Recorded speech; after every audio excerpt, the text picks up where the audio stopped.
We got Anand white against Giri. Giri played the Sicilian. Not a good idea. In this position, Anand made a move I don't know at all. I know knight takes. I know knight b5. He played a3, which is also a move. Stopping bishop b4 forever. It's pretty slow. Then he retreated his knight back. This probably can't really give white anything, but Giri's not really a Sicilian player. So, okay. Now here I like what Anand did. And in fact, I like this for white. I've seen this before. In some Sicilians, when black plays b5, you just play b4. And then you're like, well, you can't do anything, and I'm going to win on the king side. I actually like that. a5 is a very, I don't want to say double-edged. Man, I wish I spoke English. It's a decision you can't take back. Whatever that word is. He's permanently weakening his b5 pawn. He's basically going to lose his b5 pawn. Super aggressive move that's probably uncalled for. I'm not a big fan of a5. Committal, yeah, that's the word. Yeah, it's too committal. Yeah. Okay, so rook b1 defends the pawn. And after the game, Giri half jokingly, maybe, said, the Sicilian's okay, but then I played the French, so that's not okay. So I guess he was insinuating that the move d5 is bad. But I think the move a5 is bad. I think this is already bad for black. Okay, and then e5. And he played knight e8, which I don't even know if I would consider knight e8. I'm a big fan of that move. And Anand plays all engine moves, takes the pawn. The engine doesn't play bishop a6. Doesn't think that's a good move. That's what Giri did. And basically, white is just getting a free attack against black's king. Black has no compensation. So this is just very good for black. I'm sorry, very good for white. White's got this menacing center kingside attack. And black has nothing. So very bad position for black. Knight f5. Yeah. Now here Anand played very slowly, and I've noticed the last 5 years, Anand isn't as forceful as he used to be. He gets positions where if there is a win, it's a very precise sequence of moves that leads to a win, which when he was in his 20s and 30s would find. And now he sometimes plays slow when he's winning and gives away his advantage.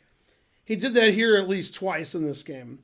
The best move is knight to d4, this knight, and then your queen wants to go to g4 and so forth. Played c3, which isn't terrible, but it gives away some of his advantage. Okay, queen d3 is okay. Nothing wrong with that. Now here, Giri played, I think, quite a bad move. Rook a4. That's also strange square for the rook. Vichy should again play knight to d4. And he's very close to winning. He played bishop e3, which is okay.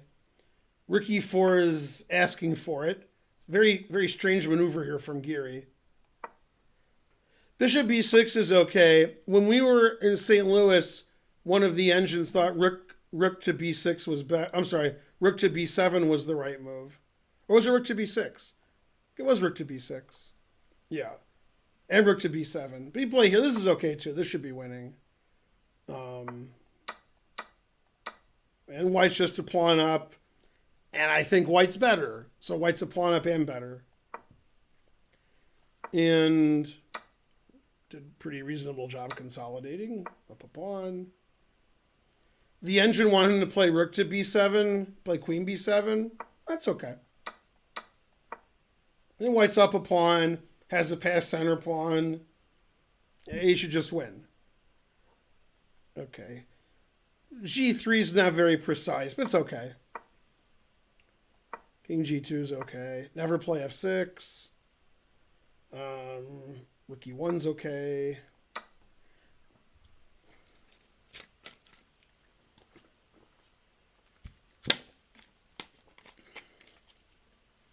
And this position, probably knight takes is better than pawn takes. With really good winning chances for white. Very close to winning. They took with the pawn, which is okay. And, I mean, white's up a pawn. White has a pass pawn on the 6th rank. White has a rook on the 7th rank. It looks like it's almost impossible to defend this. I like rook e2 because it defends the 7th rank, so there's no tricks coming. Yeah. And rook d6 is a mistake, and white's almost winning immediately here. He should have played rook b8 check. If king to g7, rook e8.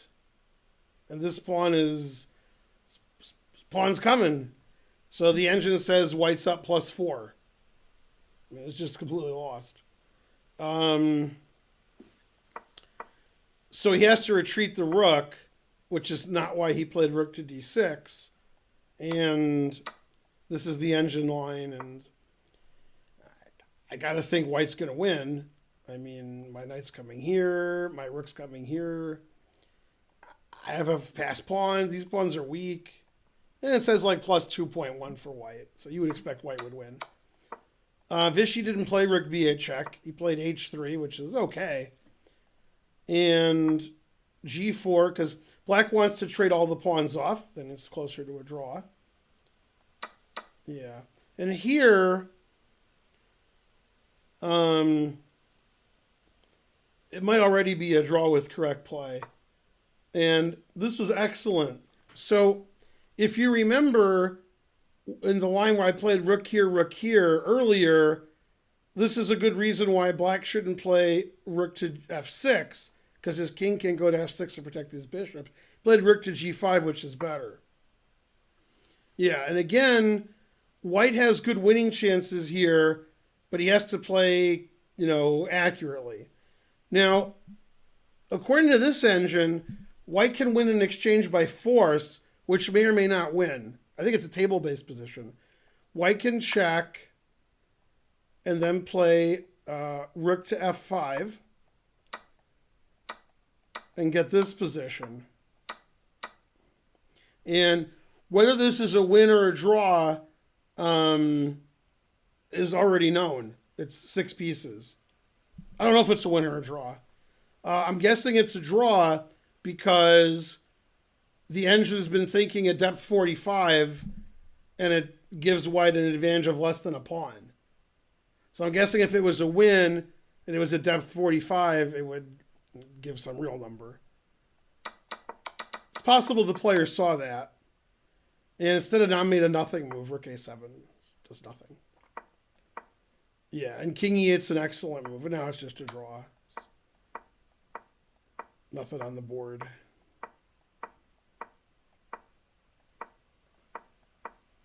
Then on h4 is just trapped, so he can't win. Yay, he got his knight out. But at what cost? Now here, the players shook hands, which is against the rules. And I guess the arbiter didn't feel like insulting the players, I guess. If I was the arbiter, I also would say nothing. But as per Sinkfield rules, this game is not over. Either player can checkmate the other. They both have mating material in this position. So, should have been king takes, then draw agreed. I mean, this is agreed draw, not draw by insufficient winning chances. Both sides can mate the other side. So, yeah. Probably the game would have been drawn if they had kept playing. Yeah. Also, this was 2 games in a row where Anand was winning and did not win. He was winning even more against Wesley So the previous round before Karen and I got there in round 5. So Anand probably wasn't in the mood to take any guff from no arbiter. Know what I mean? You know what I mean.